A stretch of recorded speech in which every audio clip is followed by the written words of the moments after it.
Simbora para mais uma parceria, vamos de Zezé de Camargo e Luciano. Vamos lá!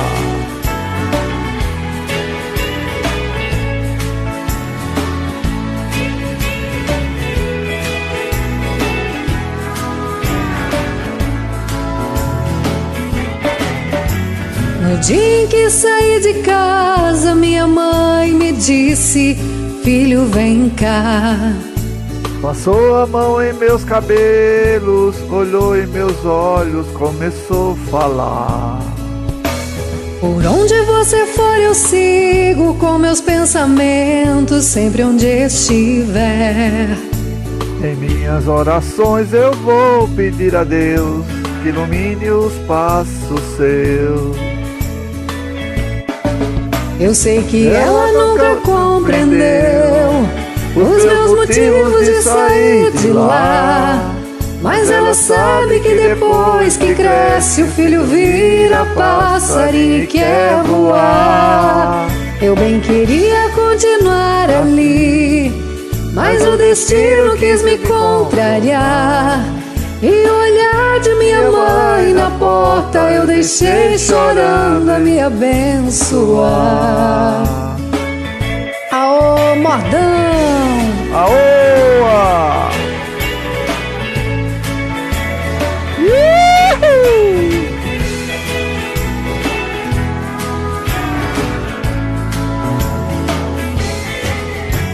A minha mãe naquele dia me falou do mundo como ele é. Parece que ela conhecia cada pedra que eu iria pôr o pé. E sempre ao lado do meu pai, da pequena cidade, ela jamais saiu. Ela me disse assim: meu filho, vá com Deus que este mundo inteiro é seu. Juntinho comigo agora.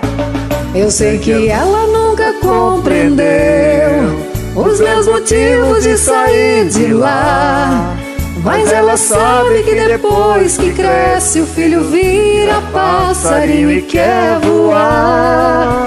Eu bem queria continuar ali, mas o destino quis me contrariar. E o olhar de minha mãe na porta eu deixei chorando a me abençoar. E o olhar de minha mãe na porta eu deixei chorando a me abençoar. E o olhar de minha mãe na porta eu deixei chorando a me abençoar. Valeu! Muito obrigada por todas as parcerias que você tem feito comigo.